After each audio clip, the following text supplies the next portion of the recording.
Hi everyone, welcome to week 3 of our training in the foundation in online art therapy.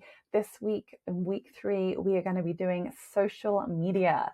And so this is a really exciting topic for me because it's something I feel very passionate about. And I feel like if I didn't do social media, I wouldn't have got many of the clients that I have today. And so I'm going to give you an introduction to my way of working. This is not the only way, but this is a really juicy and fun way that you can connect with people, build relationship, build trust, and start to get clients. So I'm going to focus on looking at Facebook and also Instagram. I'm going to do a little presentation to start off with so that you get a bit of an overview and then dive into how I actually use these platforms to work with clients. Here we are, social media, week 3 of the foundation in online art therapy. So I couldn't actually find a graphic of what happens in a minute in 2021. It hasn't been created yet. I guess we haven't had enough of 2021 in order to get this, but this is what happens within an internet minute. So in Facebook, 1.3 million people are logging on. We have 90 million text messages being sent. We've got 4.7 million videos being viewed around the world. We've got 194,444 people tweeting every minute. We've got 190 million emails sent. We've got 1,400 downloads of TikTok, 2.5 million snaps created.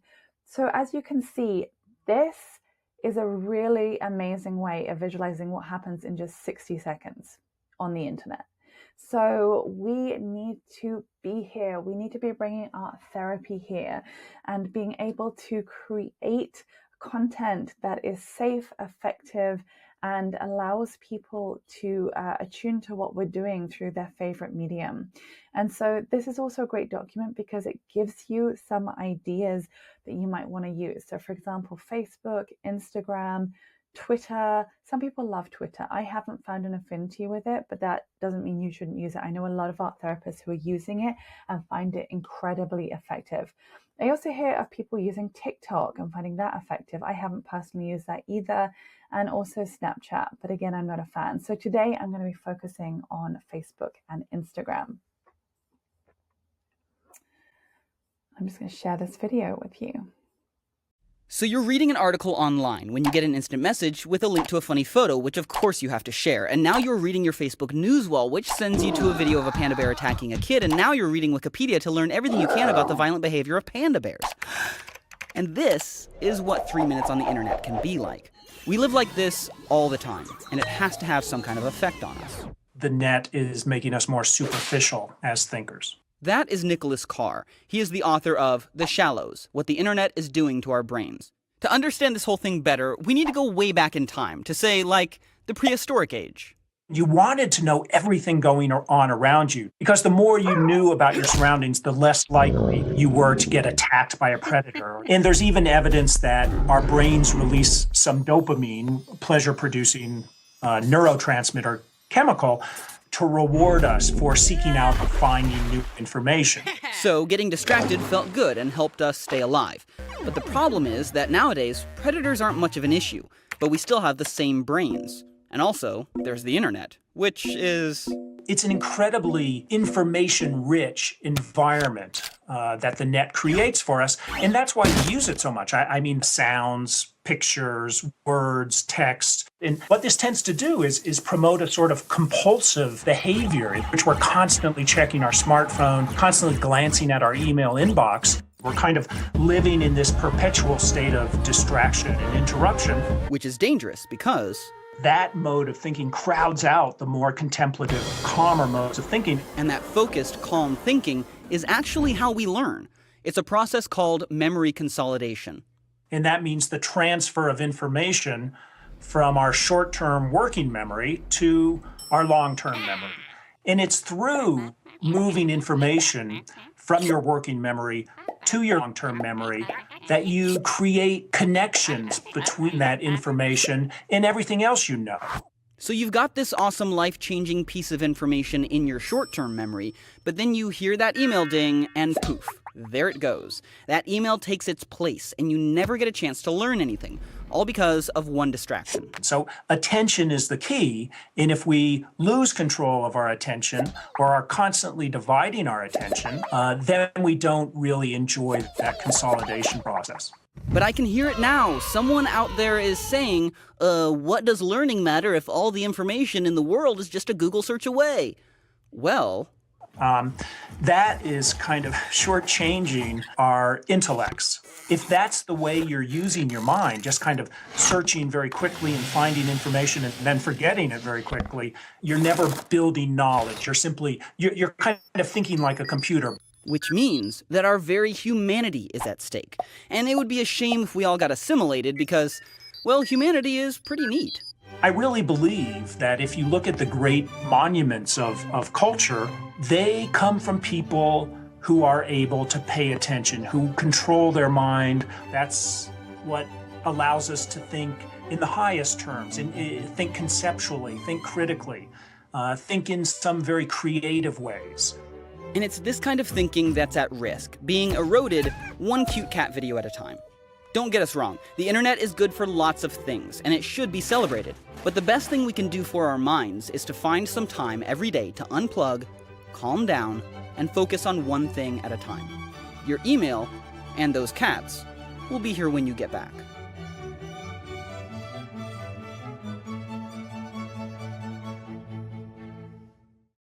So this is not just a reminder for us to take regular breaks because we're on social media a lot and we're on our computers a lot, but it's actually also an invitation to our clients. And if we are creating social media content, we have a responsibility. And another really great resource, which I absolutely love, which many of you have probably seen already, is The Social Dilemma. I don't know if you can see that. And it's a movie on Netflix. And it basically is a documentary/drama hybrid that explores the dangerous human impact of social networking, with tech experts sounding the alarm on their own creation.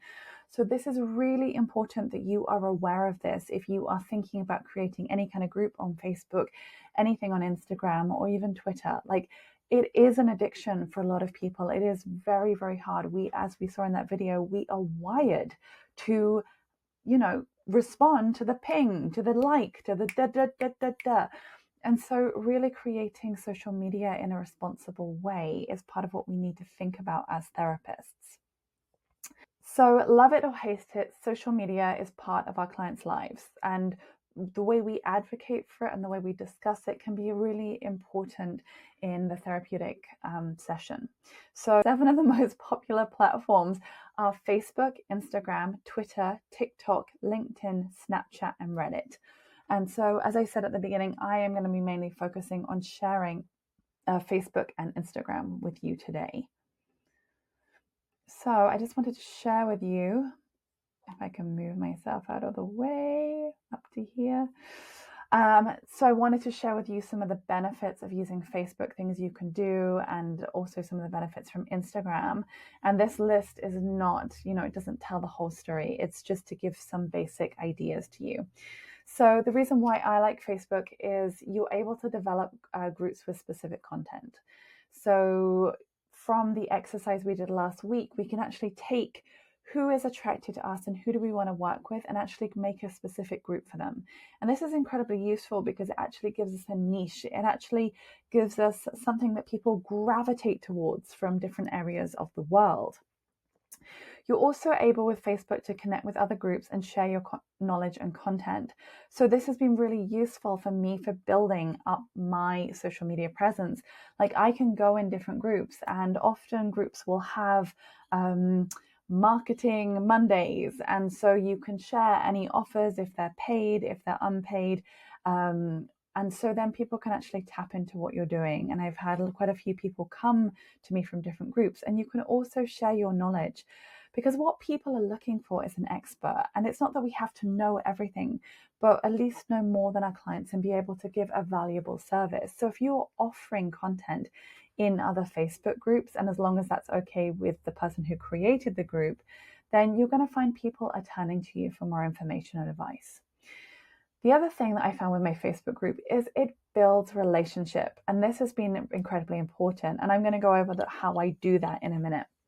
And also the great thing about both Facebook and Instagram and other social media is that you can actually have a plugin that goes directly onto your website. So when you upload something on Facebook or Instagram, it shares automatically to your website, meaning that your content can be current. You might talk about courses or whatever you're feeling like. So Instagram, I love Instagram because it's visual and it makes it ideal for art therapists. You can create visual stories. You can also build relationships.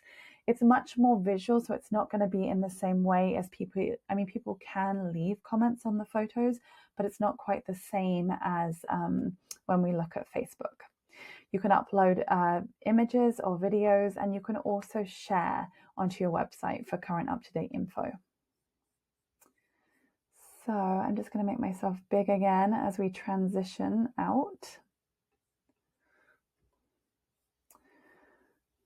So I wanted to go, we're going to start by taking you to my Instagram account. So here we are. This is my Instagram account when I log onto a computer. And so one of the ways that you can get followers is to start following other people. And if they like your content, then they're going to follow you back. So you can see as well that I have my name. I also have what I specialize in up here. So I do online one-to-one group and art therapy sessions, online one-to-one and group dream analysis, meditations. And then I also have a link to join my Facebook group. This is another part that I absolutely love. So most people just put their website address in. However, there's an amazing thing called linktree.com. So I'm going to press that now. So Linktree takes you to a menu. So I can literally list everything I'm offering and with a link to my website. So for example, let's say we wanted to go to the women's art therapy group. I'm really interested in that. So we press that and it takes me directly to my online women's group and you get to read through, see if the course is for you. So great things. You could have websites. I've also got join my Facebook group. So registrations for different courses, different pages. You could also even have YouTube videos on there. So we come back to here. You can see what I've been posting. So for example, this was for the women's group that I was running. So I put in it, sign up. Links now fixed because the link wasn't working. I'm delighted to announce that I will be running 2 women's online groups in the new year. Check it out here. And the interesting thing about Instagram is you can put hashtag. So many of you probably know this, but for example, you put your keywords. So hashtag women, hashtag women's art therapy. And what's really cool about this is if anybody searches that hashtag, they're going to be able to find it. And I'll just click through an example. So if I click women's art therapy, it's going to go to any other time somebody has posted about women's art therapy. And you can choose, oh, wow, look, maybe I want to look at this person and I'm going to actually start following them. So it's a really good way of like being able to share information. And so because I have different projects every month in Heart Space, which is the Facebook group I run, which I'm going to come to in a minute, I can also share in here. So unfortunately, I'm not super regular at doing this, but for example, this is a project that I did, self-direction. Our project in Heart Space this month is self-direction. And so I did hashtag 2020, hashtag art therapy, hashtag free art project. And then so people can find the link in my bio, which is the Linktree one. So you can see all the different projects that I've done into the depth. Also, if I've done workshops, I've advertised them on here too. And also another thing which is really great that I really like is you can have videos. Fortunately, we can't hear that right now because the sound is off.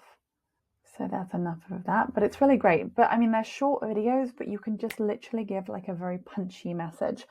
So you can see here how many views it got and also any comments. So again, I did different ways for that like little campaign.